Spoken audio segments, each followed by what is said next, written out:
আসসালামু আলাইকুম। একটা নতুন ব্লগ নিয়ে আপনাদের সামনে চলে আসলাম। আমি শাকিলা আফরিন।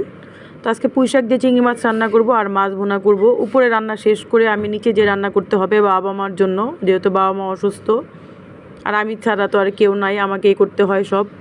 তো আমি উপরে রান্না শেষ করে নিচে চলে যাব। আমার একদম কষ্ট হয়ে যায়, তাও কিছু করার নেই, তাও আমি হ্যাপি। আমার রান্না সবাই খুব পছন্দ করে, আমি সবার জন্য রান্না করতে ভালোবাসি, আমি কাজ করতে পছন্দ করি।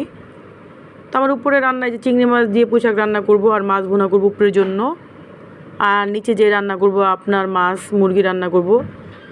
এটা আমাদের উপরে আমার জন্য, আমার হাজব্যান্ডের জন্য করছি, আর নিচে সবার জন্য রান্না করব। তো আমার উপর রান্না করা প্রায় শেষের দিকে, এখন আমি নিচে চলে আসছি। নিচে এসে এই যে দেখেন আমি রান্না করে নিচ্ছি, নিচে বাবা মার জন্য রান্না করছি, মুরগি রান্না করব, এখানেও মাছ রান্না করব। আর মুরগি রান্না করব বাচ্চাদের জন্য, বাচ্চারা মাছ খেতে চায় না, মুরগি তো খাইতেই হবে। আর বাবা প্রতিদিনই বললাম তো, বাবা অনেক চিকেন নিয়ে আসে বাচ্চাদের জন্য, নাতিদের জন্য। আমার বাচ্চারা অনেক আদর পায়, দাদা দাদির অনেক আদর পায়, নানা নানির, ওরা অনেক ভাগ্য। আমরা এই জিনিসটা পাই নাই, কারণ আমি আমার নানুকে পাইছি, নানাকে পাই নাই, দাদা দিদিকে পাইছি, তাও অনেক বয়স হয়েছে, আর এতটা খেয়াল নাই। তো যাক, আর তারা মারা গেছে, আল্লাহ তাদেরকে বেহেশতে নাসিব করুক। এই যে আমার রান্না প্রায় হয়ে গেছে, আমি একটু কোরমার মতো করে রান্না করছি, আলু দিয়ে মুরগি রান্না করছি আর আপনার পেঁপে দিয়ে মাছ বাবার জন্য, যেহেতু বাবা একটু অসুস্থ আর বাবার একটু প্রবলেম পেটে, তো বাবার জন্য সাদা করে একটু আলাদা রান্না করতে হয়। বাচ্চারাও খাবে, বাচ্চারা তো এই খাবার খেতে পারে। তো আপনার বেশি বেশি করে আমার চ্যানেল লাইক করবেন, কমেন্টস করবেন, সাবস্ক্রাইব করবেন।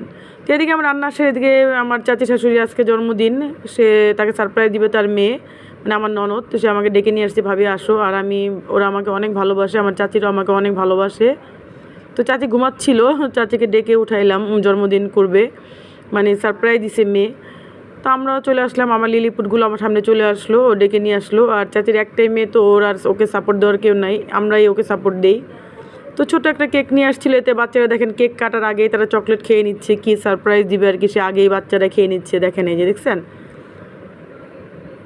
তো যাক, আল্লাহ চাচির আরেকটা বছর চাচি পেলো, আল্লাহ জানে তাকে নেক হায়াত দান করে সুস্থ রাখে। এরকম প্রতি বছর আসে, প্রতি বছর যায়, এরকম আমাদের পাপের খাতা কতটুক ভারী বা কতটুক নেক, এটা আমরা যাই না, আল্লাহ বলতে পারবো। তাও চেষ্টা করি ভালো কাজ করার জন্য, যাতে কিছু ভালো কাজ করার জন্য, মৃত্যুর পরেও আমাকে সবাই স্মরণ করে, আমার জন্য কেউ একবেলা কান্না করে, বলে যে আল্লাহ আমাকে যেন বেস্তি নাসিব করুক। তবে আমি আমার সঙ্গে আমার কাজ নিয়ে যাব, আমি যতটা পারি ততটাই চেষ্টা করব দুনিয়াতে, যাতে আমি আমার নিজের আমল নামাটা নিয়ে যেতে পারি, আর কিছুই না।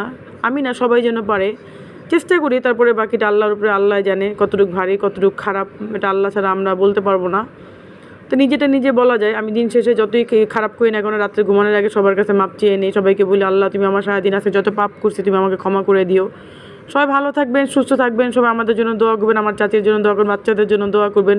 আমার চ্যানেলটা বেশি বেশি করে সাবস্ক্রাইব করবেন, লাইক করবেন, কমেন্টস করবেন। কালকে সকালে ঘুম থেকে উঠে আমার বাইরে একটা দাওয়াত আছে, যাইতে হবে। তো সেটা আপনাদের সাথে শেয়ার করব। আপনারা দেখবেন আমার ভিডিওগুলো, লাইক করবেন, কমেন্টস করবেন, বেশি বেশি করে শেয়ার করবেন, তাহলে তো আমি ভিডিও বানাতে পারবো। সবাই ভালো থাকবেন, আল্লাহ হাফেজ।